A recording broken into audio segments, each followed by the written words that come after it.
Raising the Bets is brought to you by the Star Quest Production Network and is made possible by our many generous patrons. If you'd like to support the podcast, please visit sqpn.com/give.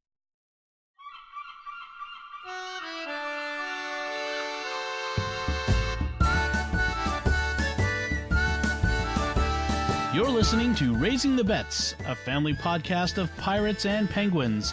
We're a Catholic couple raising 5 kids outside of Boston, and join us as we share the joys and challenges of marriage, homeschool, and our adventures near and far as we make sense of the world and experience the best parts of our culture.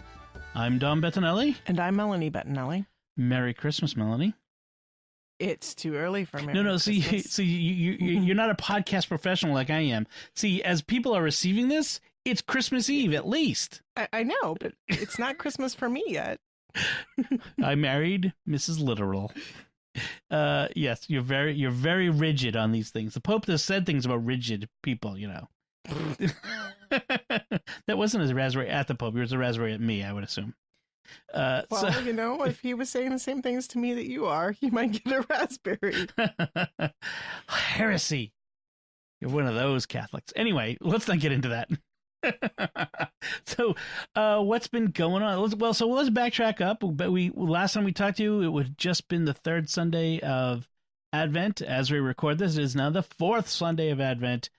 We had told you that we bought our tree last week, and now we set it up, and we got the lights on it, and we got it decorated, as one is wont to do. Yes, we decorate. Everyone. Some people, I just heard like a couple. They put the lights on the tree first, and then they put the ornaments on, the decorations on Christmas Eve.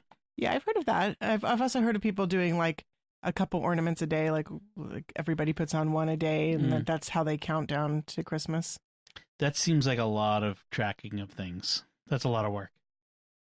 Well, if you just had the bin sitting next to the tree. Oh. It sounds like a bigger house than ours.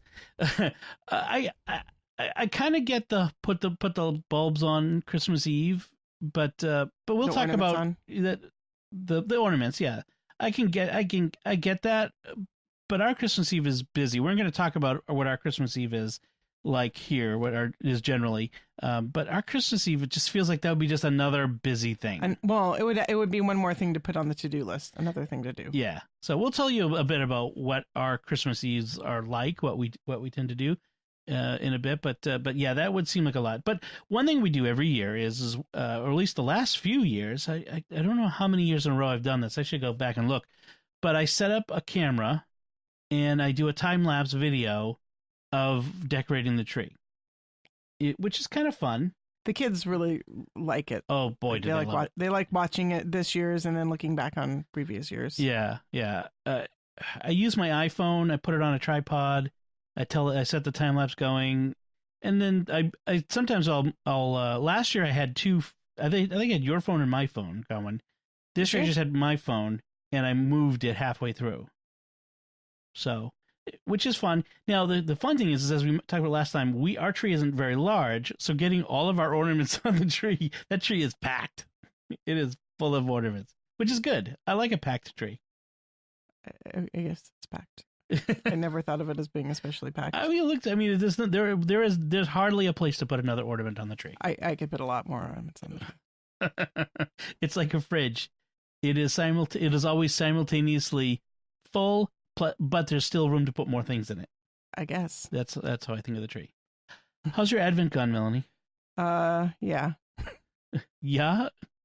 You, a little more? I don't know. It's been Advent. I mean, do you feel like what is Advent to you? Is it a time for you to go deeper in prayer? Is it a time to run around and get things done and prepare for Christmas? What is Advent for you? Well, it would be nice if it were a time for growing deeper in prayer. I feel like I tend to fail at that miserably. But then again, I almost feel like the planning to do it and then failing is kind of part of the process. I don't know if that makes any sense. Yeah. Well, it's like Lent for me every year. It's like Lent has more structure. What are you giving up for Lent? You have to, fast on Fridays, and the whole, the abstinence, and it has a lot of places will have simple supper Fridays and go to confession on Wednesday, all that stuff. Advent doesn't really have that same amount of structure. Right. Well, I mean, I suppose for like Orthodox and Eastern Catholics, they actually do fast during Advent. Right. Which I think, on one hand, I think if we sort of had a rule that we had to keep a fasting, I could probably do it. But without somebody imposing that from without, it's not the kind of thing I would like voluntarily just say, well, that's what we're going to do. We're going to.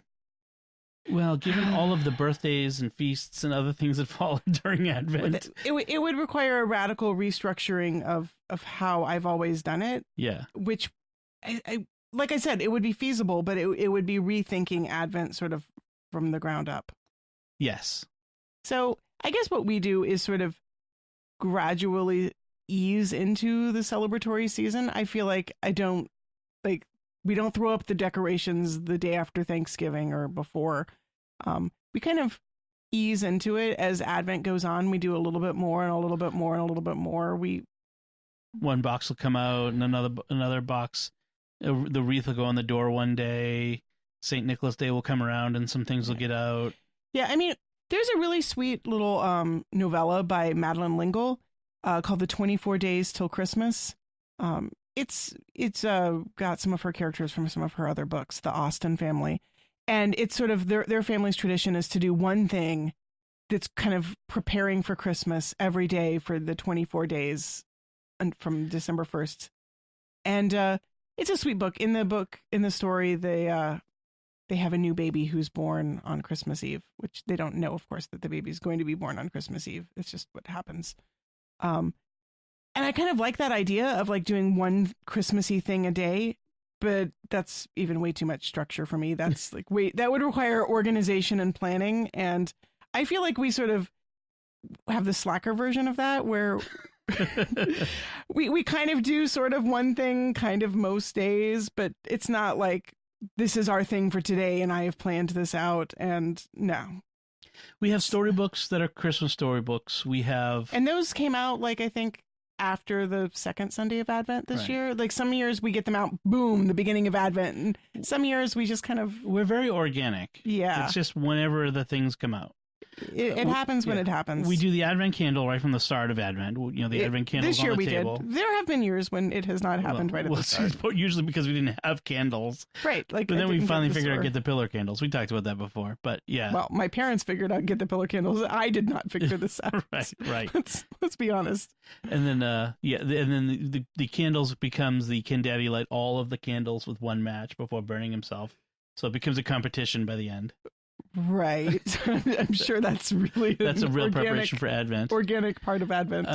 Yeah. I mean, I'd love to be able to do like go to lessons and carols and go to La Salette for the Christmas lights, as one night. And this seems to me as sort of aspirational for like when you have teens, maybe. Oh, we said that when they were toddlers. I know.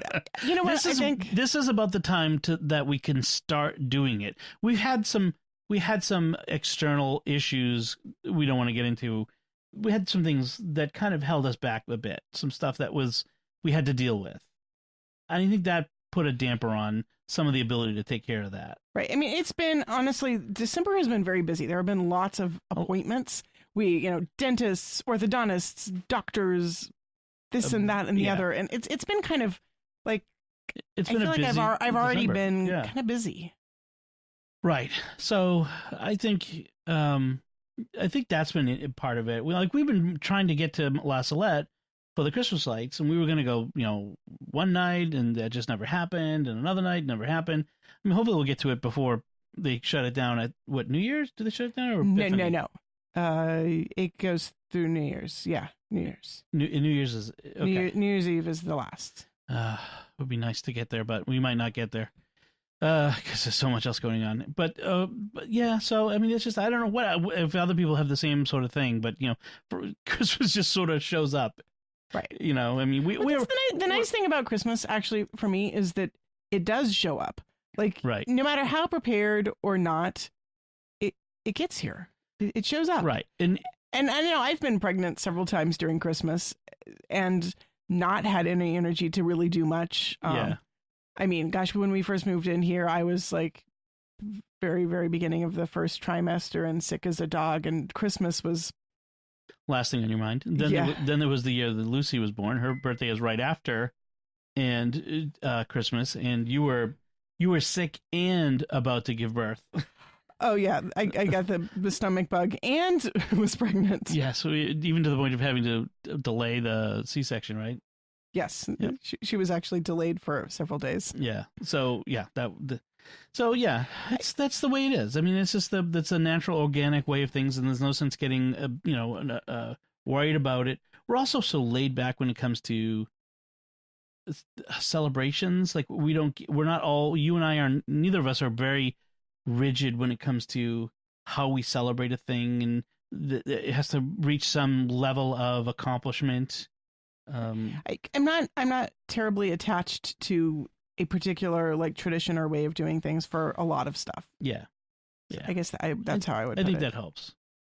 So speaking of which, Christmas Eve is well for folks who are listening. It might be here for us. It's a couple days away.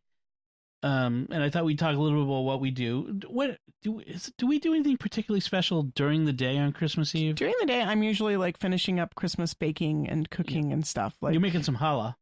Yeah, this year I'm hoping to do that tomorrow, which is actually Christmas Eve. But we'll see what happens. Yeah. Sometimes on Christmas Eve I'm like running to the store for last minute, oops, I forgot that. But yeah, the day is kind of just like The one thing we do during the day, what? I go to Lobster Barn with several or all of the kids. Because that's getting into our Christmas Eve dinner tradition. But that's one thing I do during the day. But you were going to say other things you do during the day? Yeah, just like whatever last minute preparation things Right. need to happen, really. I really need to wrap some things. Yeah, I usually do that like after the kids are in bed at night, watching like a Christmas movie or a show. Yeah. Just something I can watch that I don't have to pay close attention to, so because my hands are busy. Otherwise, I like stop wrapping and start watching. Like A Christmas Story or It's a Wonderful No. Life. Or Those are your Christmas movies. Well, I thought you liked those movies. I watched them with you. Okay, don't even tell me you don't like It's a Wonderful Life. Don't say a word unless you're going to say you like it. It's a good movie. I would not voluntarily put it on like every year, but it's a good movie. I'm not the kind of person who watches the same movie every year. Like Yeah, that's just not That's me. true. I just got done saying we're not really like super into the ritual of things. Well, you are much more than I am. I do have some rituals. You have these rituals. I have rituals. Things that should be done. All right, so that's the day. Movies are not my thing. Yeah, so that's the day, and then for evening for dinner, as I hinted at with Lobster Barn, being Sicilian, we never actually did this when I was a kid. We're trying to resurrect sort of a Sicilian tradition. heritage. And folks may have heard of it. It's the Feast of Seven Fishes, and we don't particularly adhere to Sicilian dishes of fish, seafood. I mean, that's a lot more work. Maybe someday, but we don't always hit 7 different fishes. No, it's just kind of like a multiple fish dinner. Right. So, as the name implies, and because we live outside of Boston near the coast, we have access to lobster, and so we get lobsters for everyone except for Melanie. She's the only one who doesn't eat lobster. I'm not a huge lobster fan, honestly. Then we'll also get some shrimp, which you've already picked up at Whole Foods, I did pick up some shrimp. and then we'll have usually something like maybe crab cakes or stuffed clams or scallops if they have them. I like scallops. Yeah, Sauteed in like a little wine and maybe a piece of fish. Did you want a piece of fish No. this year? No. Sometimes some usually get it. One year we tried to make bacala stew, the Portuguese fish stew out of the salted cod bacala. That didn't come out very well. The recipe was not. It was not a good recipe. Not a great We recipe. need to find a better recipe because I want to try that again. Not for Christmas Eve. But the trick with that is it's a lot of things to cook, a lot of different dishes, especially the lobster. And eating lobster takes time. And so really that's one of the things I like to get cooked earlier and then set aside to cool and eat at dinner time. Right. And then once we've got all that eaten, then we can clean up because the night is not over at that point.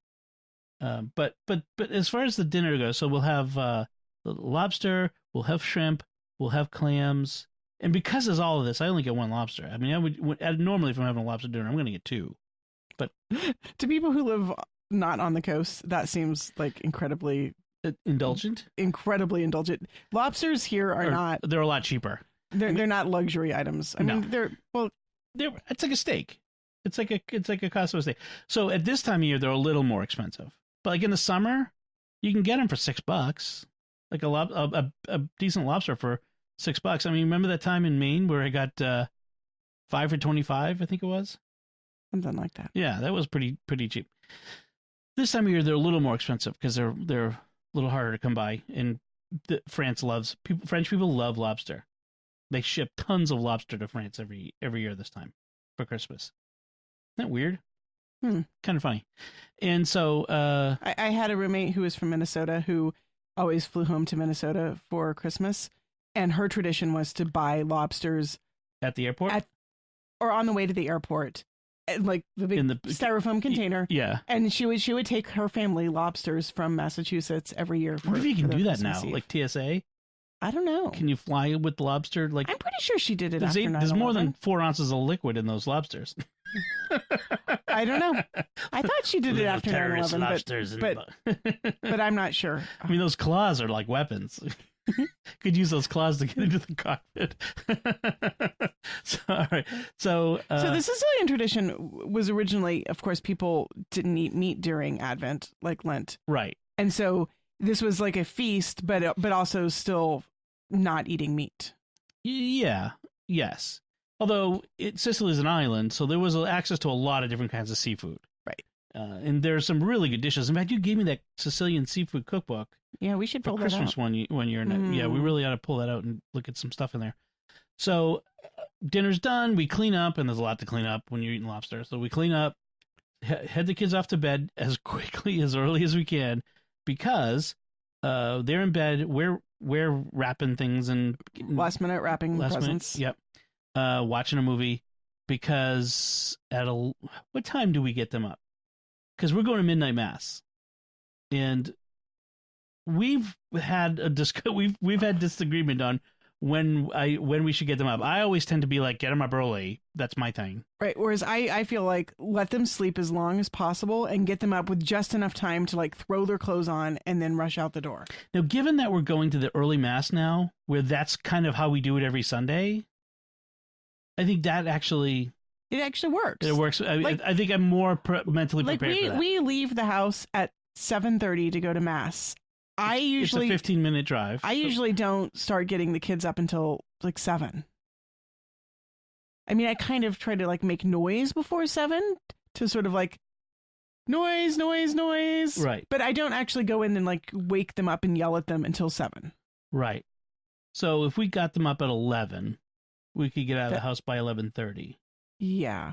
And because which seems way early because the church is not that far away and there's no crowds. Yeah, right. But yeah, I know our church does not have a crowd for Christmas Eve, midnight mass. No. Unlike a lot of churches. But my parents' church, you have to get there like an hour early before mass. Well, and they have lessons and carols before even that. The reason we need to get there early is because they're going to serve. Oh, there's that, I suppose. Right. And there's something about these Vietnamese sisters doing a presentation at 11:30. That I felt like there was no details about what do you mean by a presentation? Like, are they giving us like a lecture? Are they doing a nativity play? What are we getting? A concert? Are they asking us for money? I mean, like presentations to me, like at church makes me think of like the finance. Be a PowerPoint up front, right? Like the finance council telling us about like what the parish budget is, but these Vietnamese sisters, which I don't like, they're not part of the parish. They're coming in from the outside. We don't have Vietnamese sisters in the parish. I don't know what this is. Although the bulletin didn't say anything, did it? I didn't peruse it closely, but I think there's some sort of connection because I've heard of the Vietnamese sisters before. Like, I'm not sure. It's one of those things. We've been in this parish for more than 5 years, and this is one of those things where there's this body of knowledge that everyone in a parish is assumed to have, that maybe like all the insiders have it, but not everybody is as inside as other people. Right. Like I remember when we were at our last parish at St. Joseph, they would always announce that such and such a meeting was happening at St. Charles Hall. St. Charles Hall. And I'm like, where is St. Charles Hall? Is that over in the school? Like, I don't know where St. Charles Hall. St. Charles Hall was the basement under the church. Yes. But there is no sign anywhere on the premises that says this is St. Charles Hall. So this was like super deep insider baseball knowledge. Like the yes. parish basement was called St. Charles Hall. Well, obviously everyone remembers that time when someone gave money and they renovated it and they called and they had a dedication for St. Charles Hall. Well, that was like, remember we were looking for a parish to go to before we ended up at St. Edith Stein, and I looked on one church website nearby us, and they said the church is closed for renovations. All masses will be held in Resurrection Hall. But there was nothing on the website that told me what Resurrection Hall is. So we never even tried them out. We never went. Because I don't know where Resurrection Hall is, and I don't feel like showing up on Sunday morning for Mass. Wandering around. Wandering the property looking for... I mean, it might not even been on the property. Maybe been like somewhere else, like another church even. I mean, who knows? It's like people don't think about the people that they're trying to communicate with. That's a huge thing for me in church communications. Is you've got to put yourself in other people's shoes. Not everybody has been at this parish since they were in first grade, or not everyone was baptized here. Even the people who are baptized, they may not be on the inside. They may not be really super connected with everyone else and just know what things are. Yeah. So, So those are so Christmas Eve we go to Mass. The kids, Bella and Ben probably will serve, I think. Well, it depends on whether Father wants them to or not. I guess. Yeah, I mean, we are very loosey-goosey altar server stuff here, right? Because we've had a changeover in pastors, and because previously the altar servers seem to have all been trained by the Cape Verdean priest for the Cape Verdean masses, and I'm not sure what they were doing for the English masses. We don't really seem to have a lot of, and then our current pastor changed the Mass times. There never seems to have been drafted an altar server schedule. There aren't enough altar servers for there to be a schedule. I think that's part of it. In that, when I was a kid, like you served maybe a couple times a month at most at one of the masses, one of the 4 Sunday masses, because there were 30 or 40 altar servers. Whereas what we have is, there were no altar servers, and Father came up to us after Mass one day and said, do you think some of your kids could possibly become altar servers? Think about it, pray about it. And then for a couple months, the 2 girls from the Cape Verdean Mass were coming early to help our kids to learn. Right. So they were kind of there to prompt them. And this was actually today was the first day when neither one of them showed up. So it was just Bella and Ben on their own. Doing it, and they did awesome. They did great. But yeah, so it's sort of like, I don't know what happens. Like, are we supposed to tell them, like, if we go on vacation, tell them we're not going to be there, like, or just not show up? Like, there's not like it. Like, again, when I was a kid, you'd get a schedule and it would say where you were, and if you weren't going to show up, you had to either get a replacement or call and leave a message. And I mean, it was very serious. I think that if we were not to show up, then probably the Eucharistic minister who has sometimes filled in would probably just fill in as They're very laid back about it. Yeah, I mean, she's also been the one who has kind of helped to guide the kids through what they need to do. Right. So I suspect she would just jump in. Right. Or Father would just do whatever. Yeah. Right. Very laid back. Anyway, so I don't know whether they expect the kids to be there Christmas Eve or Christmas morning or whatever. We're just. I think that if they showed up and they put on the robes and lit some candles, they'd be welcome. Everybody would be happy that there were altar servers at midnight Mass, and I don't know that anybody would say anything. They'll probably get to use the incense for the first time. That'll be different. Oh, maybe we should make sure Ben has his inhaler and Bella has her inhaler. Right. I'm not sure how the asthmatic kids will do with the incense. Oh boy, that would be interesting. So, and then by the time we get home, it's usually like 1:30, 2. Yeah, we usually let them have a cookie, and then they just change into their pajamas and go back to bed. Yep. which is a pretty good way of making sure they don't get up too early the next morning. I mean, like I know, like how some families, some kids are up like at 5:36. After going to midnight mass, the kids are not. They're like that up early. at 8. Actually, the problem is that they really don't want to do anything later in the day. Right. So we end up probably sometimes we actually have to roust them because we're like, you guys gotta go in here. But we get up, we gotta get cooking. So we still have to get up early, and then we'll have our dinner or whatever, and then go visit family. And by that time it's time to go visit family, they're like, I don't want to go. By the time anywhere. it's time to go visit family, I'm ready to go take a nap because I haven't had a nap, and I'm like, You've been up all night and day. I'm Yeah. like, do we have to? Can we just stay home? No, we must visit family. So that's going to be our Christmas Eve, and I'd love to hear from other people. What's your Christmas Eve like? What do you do? What are your traditions? What does your family do? Just, that'd be cool. So let's move on. We've talked about this for enough, I think. Let's talk about in our topic of what things we're learning. You've been listening to a Great Courses. Now, Great Courses is this. How would you describe it? It's a program, a company, right? Yeah, it's a company. They basically they get professors from like Big universities. big universities, like big name colleges and universities, and they get them to record lectures on like Interesting topics. well, not just topics. I mean, it's a whole class, a college Right. class. Right. They get them to record the classes. Right. And they do it like, I think they record it specifically for the Great Courses. It's not like they're going into a classroom at the university. They bring the professors in to a studio and they have them in a studio audience Right. with a chalkboard and everything, but they're giving a lecture in front of a studio audience. Right. And they're hours long. I mean, it's like a full college course. Right. I think this one is like maybe 36 lectures of half an hour each. I mean, That's a full course. it's substantial.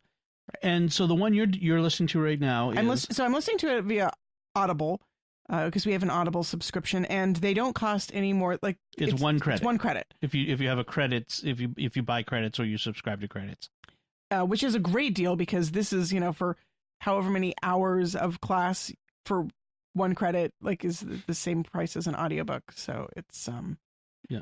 And what's the topic? Oh, the topic that I'm listening to is called The Story of Human Language. It's basically the history of language.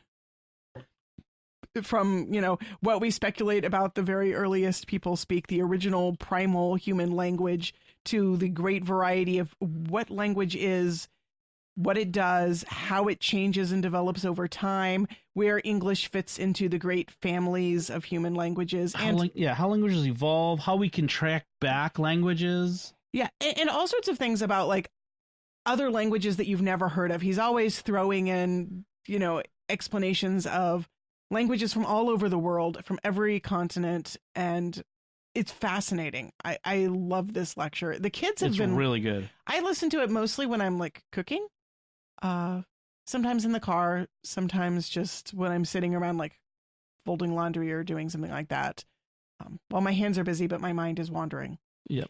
And the kids often are listening in. Isabella and Sophia have really liked some of the lectures.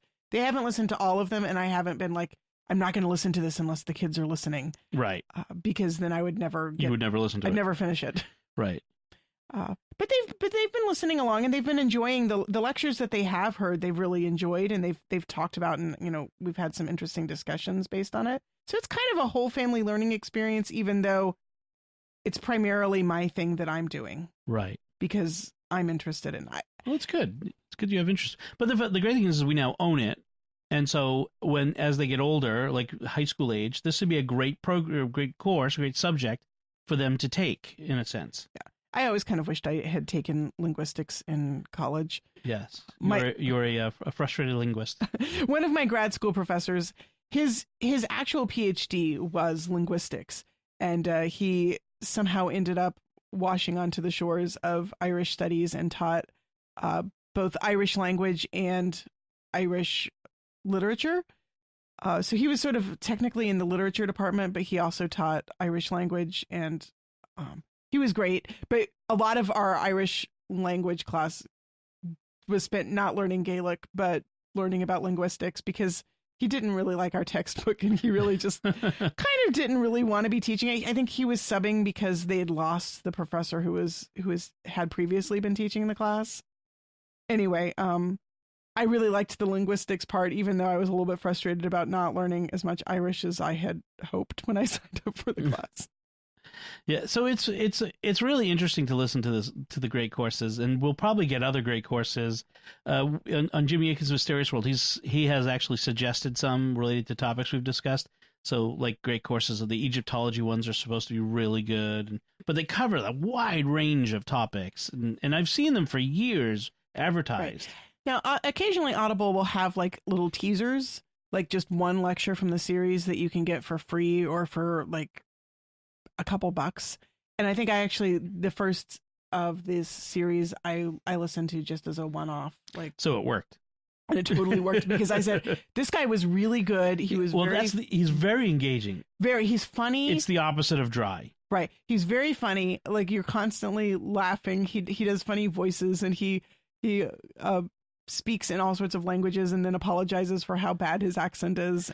But in he gives all these really engaging examples. Like, it's not just all theory. He gives like really like definitive, like, you can, I understand because you've walked me through it. Right. Like I said, the kids are following it and finding it interesting because it really is very approachable, while at the same time really getting into some depth. Yeah, I enjoy it. It's good, and I'm looking forward to doing other ones that we could find.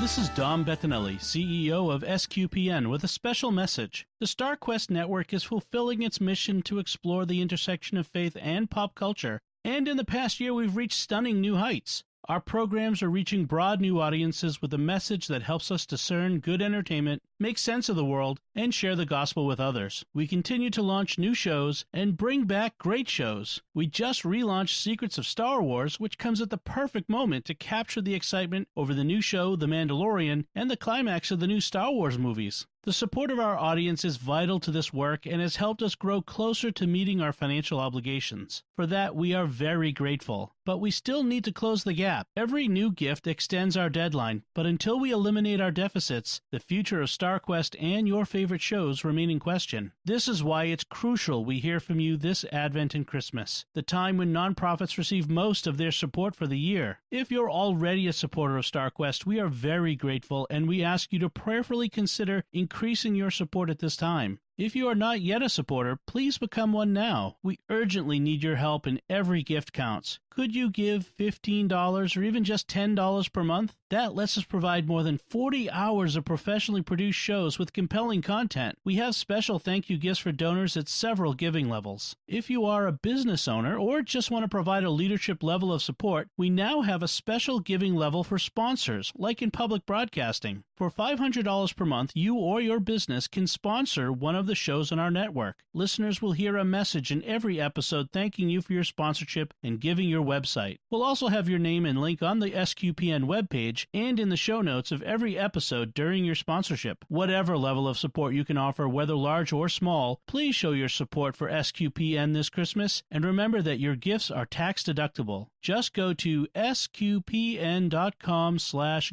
That's sqpn.com/give. And may God bless you and yours as we approach the celebration of our Lord's birth. So, we already talked about what we're having for Christmas Eve. We didn't really talk about what we've eaten this week, which is probably not worth talking too much about, because... Have we eaten this week? We did have the Veracruz with cod. Was it cod we had? I think it was halibut. Halibut Veracruz. So Veracruz sauce. We got to kind of tell her. I mean, it's a particular sauce from Mexico, but the recipe that we have comes out of a cookbook, right? That you got. Is that the Fonda? I think it's from the Fonda San Miguel cookbook. There's a restaurant in Austin that is a fancy Mexican restaurant. I mean, this isn't tacos and burritos. They have tacos and burritos, but it's fancy tacos and burritos. No, actually, I don't know if they even have tacos. Yeah, but you know what I mean. It's Mexican food. This is a white tablecloth, like fine dining restaurant, Mexican restaurant. And they do mostly not border like Tex-Mex, but they do interior and coastal cuisine. Right. And and we've gone there with your parents a few times. It's one of my parents' favorite restaurants. They go I think I've been regularly. there twice, and it was excellent both times. Anyway, one year they gave you the Fun de San Miguel cookbook, and in it was this recipe for Veracruz sauce, and it's the simplest sauce, and it's one of my favorite dishes. It's a canned diced tomatoes. Diced Tomatoes. So you slice up an onion into slice it in half and then make it into slices, half rounds, and saute that in olive oil. Then you dump in a can of diced tomatoes, and like a half a cup of. Yes, you slice olives. up. You slice up some green olives. You slice up some sliced pickled jalapenos, like those stuff from the jar. You just kind of chop it a little bit, and then some capers, and you throw in a bay leaf and some oregano, and that's it.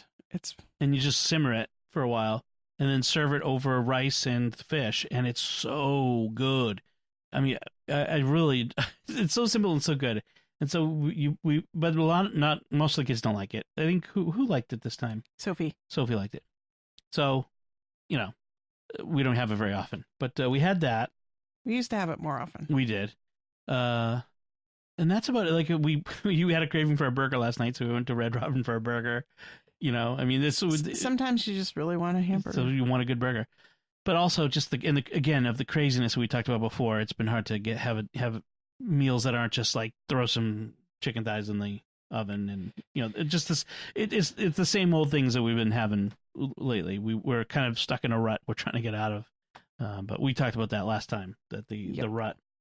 One thing that I've been doing this week to get into the spirit of Christmas, because you stopped at the store and bought candy canes for the tree. I know some people, they just have the same candy canes year after year after year. They just throw them back in the box. Really? Yeah. Well, they get gross. I don't know if that's some people. My family did. My mom used to just throw them back in the box. They were just one of the decorations. They'd all be broken, and she'd eventually. She didn't let you eat them, or you just didn't want. No, we didn't eat them? She didn't let us eat them. She would not let you eat the candy canes. Don't eat the candy canes. I don't think she would say that. We just didn't. There were decorations on the tree. We didn't have lots of sweets when I was a kid. It's just not a thing. To look at me, you wouldn't realize that. But yeah, we just had candy canes that came out of the decorations bin. I don't know. It just was. So I'm really baffled. They would break into bits, and she'd throw them away, and she'd replace them. But so what I was doing this week is I've been taking a candy cane and stirring my coffee with it, getting a little peppermint in my coffee, a little in the spirit of the holiday. And Lucy has been she's been all over this. She thinks it's the greatest thing ever. She thinks, because it's so transgressive. You're dipping a candy cane in your coffee. That is so weird. That is so off the wall, man. She was real. She thought it was hysterical. I guess I missed this. Yeah, she was doing that this morning while you were doing the crossword. But yeah, she just thought it was so funny to watch it dissolve in there. But I've been doing that. That actually tastes pretty good. Although it doesn't get us a very strong peppermint flavor. I kind of wish it had a little more peppermint flavor to it. But that's it. I mean, you could get some peppermint cocoa. I could. Yeah, could. So let's just talk. So that's what we've been eating. Let's talk about what we've been reading or watching. I want to mention that I went to see Star Wars: The Rise of Skywalker with Father Chip on the opening night, Thursday. We did this for a podcast, for the Coffee and Cinema podcast, which you can find at sqpn.com. We give our first impressions. We come out of the theater, we sit in his car, and we talk about what we just saw and what we think about it, and first impressions. We give a spoiler-free bit, and then we give a warning, and then we talk about it with spoilers. But here's the problem. Now I can't talk about it with anybody here in the house until we all see it. We haven't seen it. Because and I don't know when we're going to get to see this. We were looking at movie times, and it's like the theaters are booked. What we should have done. There's 7 of us, and so what we should have done is we should have just like you booked your ticket early. We should have booked it. We should have booked way everybody back. else's tickets. We should have just picked the day at the month and a half ago that I bought the tickets for me and Father Chip. I should have bought the other tickets at the same time, and I didn't. So we've got to figure out when we're going to do this. It's looking like next weekend at the earliest to do this, and I'm gonna go in a little crazy. They're going crazy, and I'm like working hard to avoid having any spoilers show up on my screen while they're standing around, and because there's articles and YouTube videos and all this stuff talking about the spoilers now, because that's the world we live in. Everyone wants to spoil it. It's just so frustrating. But it was my brief review, spoiler-free review is it was awesome. Don't listen to the naysayers. It was a fitting end to the Skywalker saga, and I laughed, I cried. It was better than Cats, which actually has a special resonance this year. This year, that there's a little tinge, sting barb to that one. Yes. Frankly, what isn't better than Cats? The movie. Evidently, everything. Oh my gosh, the reviews are just hysterical. The reviews of Cats. I have no plans to see it, but I am definitely enjoying reading lots of reviews. Not everyone knows that line, by the way. I laughed, I cried. It was better than Cats. Is that from like Saturday Night Live? It comes. I'm not sure it's Saturday Night Live. It comes from some gag from the early 80s where someone was doing like street interviews as people were coming out of a theater having seen a play. And was it a play or a movie? A play, because Cats was a play. Right. And they're coming out like it was a Broadway play, and someone with a microphone, what did you think? Sort of like those man on the street ads they used to do, like of someone coming out giving their first impression. Oh, it was wonderful. Oh, I loved it. So it was an ad for some play, and someone said, I laughed, I cried, it was better than Cats. And that has stuck in some of us. Some people remember this. Right. At the time, it was big. People would say it. I've always said it. I have no idea where it came from. I know it. Yeah, exactly. It's one of those things that just is stuck in the consciousness of the society, of the culture. But I always say it. I laughed, I cried. It was better than Cats. Like it's just like a thing I say. But I tried to track it down once, and I think I found the original commercial advertisement for it. Now it would be impossible to find, because if you tried to Google Cats, it would be you'd just get noise. You would get all the reviews of the bad movie. Well, anyway, the other thing I finished reading this week is a Star Wars novel called Resistance Reborn, which takes place just after the events of The Last Jedi. So Rise of Skywalker apparently takes place about a year after the events of Last Jedi within that universe. And this takes place within the first 6 months, this book. And it's how does the Resistance come back from the events of The Last Jedi. And it really focuses on Poe Dameron, that character, and how he becomes a leader of the Resistance. And it was very interesting. I liked it. It was good. There were some weak points. I felt they were trying to do something with Poe and Finn that just didn't. It was. I don't know. It just wasn't working. And it was unnecessary. It just didn't need to be there. But other than that, it wasn't like in your face about it. It was hinting at things. But otherwise, it was a pretty good book. There was a a good plot, convoluted plot. One of the things that I didn't like about it was that Rey and Finn were weirdly in the background.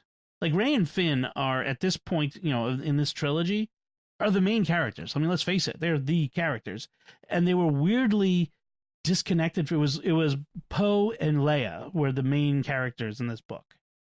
So it was kind of odd in that sense. And when all this action was happening, Rey would be in the room, but she'd just be kind of standing off to the side, doing nothing, saying nothing. It was weird. But other than that, it was all right. It was an okay book. Okay. It was fun to fill in the gaps a bit and one of the reasons I read these is because as the movie Rise of Skywalker is coming out, these books, the stuff that Lucasfilm puts out, these all fit in the story. They are made to be part of the story. So if you want to fill in the gaps, this helps.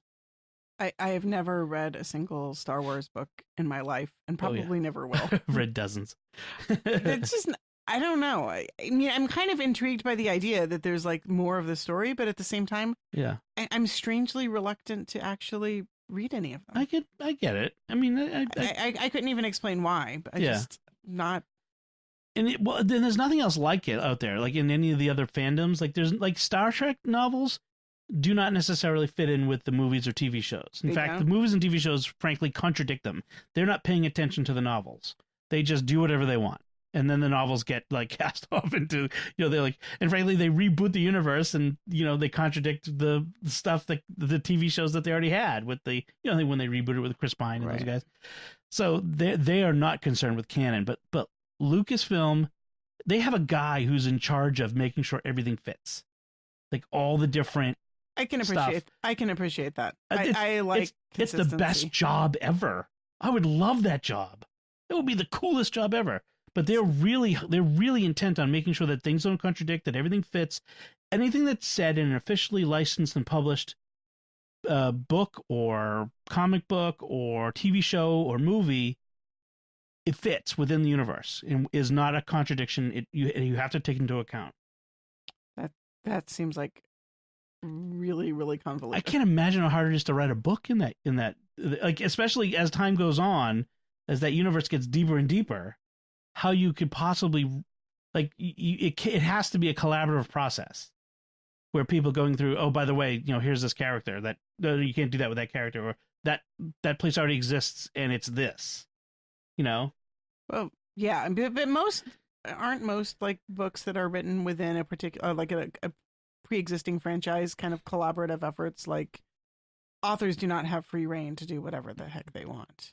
But there's more and less control. Like, right. Again, in a Star Trek novel, they have, as long as you're not killing off Kirk, you know what I mean, or before his time, we have a pretty free range. There's some limitations, but much less rigid. Like, if you invent a planet, that planet doesn't have to be in somebody else's book.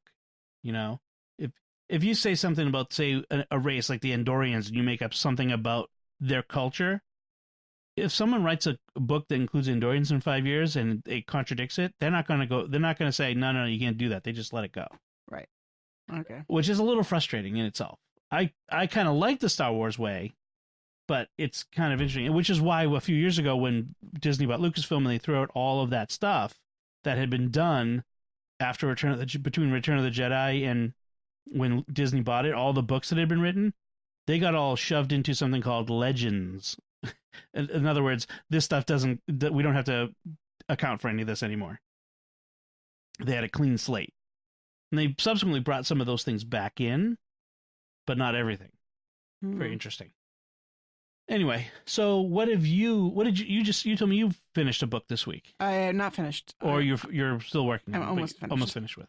Yeah, I kind of stalled out and started reading something else, honestly. It's called Children of Blood and Bone, and I was really intrigued. The author is I want to say Nigerian American. And so it's set in a very African culture, but a fantasy world where it's clearly not our world. And sort of imagines there's a kingdom in which there are certain people who are born with magical talent, and there's clearly a genetic component that you're born with white hair, and that means that you are a magic user. But prior to the events of the novel, there has been the king has found a way to like cut off magic, and magic no longer exists, and he has killed most of the magic users in the kingdom. And so now the story is basically about several characters' quests to bring back magic. And there are a lot of things I found really intriguing about it. The system of magic is really interesting, and the sort of the history of the world I really liked. But there's one thing that's just kind of bothered me, and it's been hard to get past, which is that it's all told in the first person narrator, but there's three narrators. And so you go back and forth between the three main characters' points of view. And so this chapter will be in one, and then this next chapter will be a different point of view, but it's all first person. And so unless you're paying attention to the name at the top of the chapter, they all kind of sound similar. I felt like it was kind of disorienting, and I just really wanted third person narrator after a while. But that's just kind of my own personal preference. I guess the trend in young adult literature is very heavily first person narrator. Hunger Games did first person narrator, and I think lots of other books do. And I just find it distracting after a while. It's interesting that first it's the first novel of a trilogy, apparently. Yes. And a friend of mine just finished the second novel of the trilogy and is not even sure she wants to read the third novel. So I don't know if I'm gonna pick up the second and third books. It's listed as a YA novel, right? And I felt like it. I have thoughts about the idea of labeling things YA novels. Frankly, right.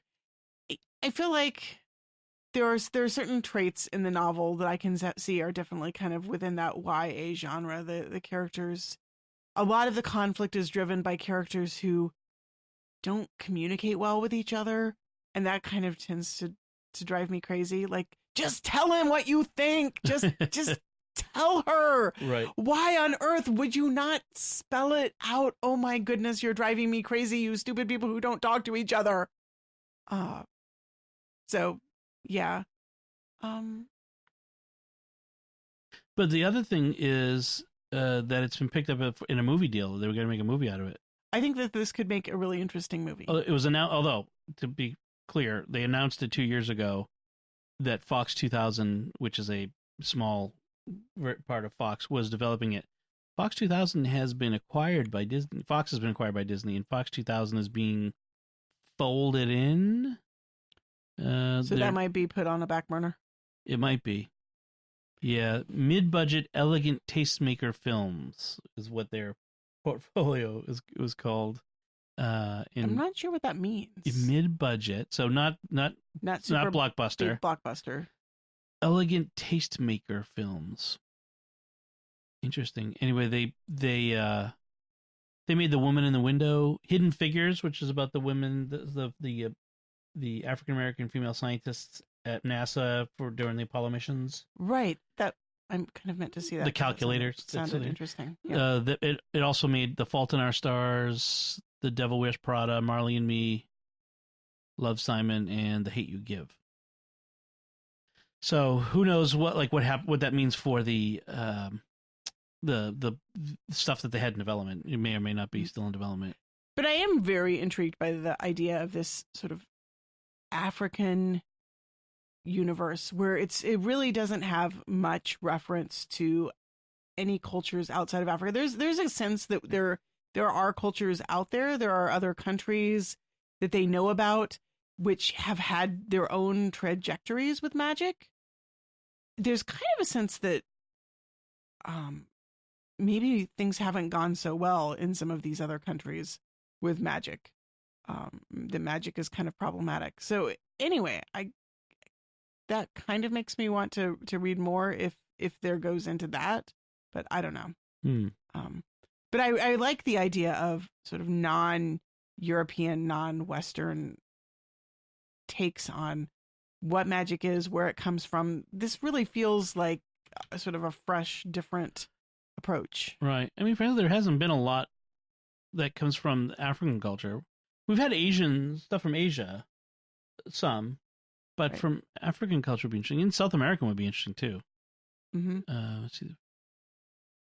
I'm just looking up news about the movie. I'm just kind of curious now about is the movie still in development? Apparently it still is under Lucasfilm, maybe, which is an interesting idea.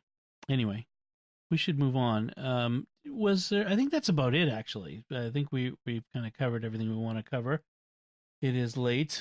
It is late. I'm tired, and I should probably go get a good early start on the morning tomorrow. Yes, we have a big couple of days ahead of us, so we have a lot to do. Pace yourself. It's all about pacing. Well, before we finish, I do want to, as we always do, take a moment to thank our patrons who make it possible for us to create Raising the Bets and for us to raise the bets, because frankly, it's our patrons who pays my salary at SQPN, and so we are doubly grateful. And today we're thanking Bruce G, Kathleen H, Jerry G, Kevin K, Joshua G, and their generous donations at sqpn.com/give make it possible for us to continue Raising the Bets and all the shows at StarQuest. You can join them by visiting sqpn.com/give. So that's it from us. If you had any thoughts or comments on anything we talked about, you can let us know by going to sqpn.com/bets or the SQPN Facebook page, facebook.com/StarQuestMedia, or send an email to bets, BETTS, at sqpn.com. And links to books and other things that we've talked about will be on our show notes at sqpn.com/bets. If you could, please remember to like Raising the Bets on the StarQuest Facebook page, or retweet us on Twitter, where we're at SQPN, and leave comments. All of the social media engagement helps us get the word out and juices the algorithms so that people will actually see the stuff we post online and help grow the audience, which we greatly appreciate. Until next time, I'm Dom Bettinelli. I'm Melanie Bettinelli. Thank you for listening to Raising the Bets on StarQuest. And remember, Merry Christmas, everyone. Merry Christmas. She said it.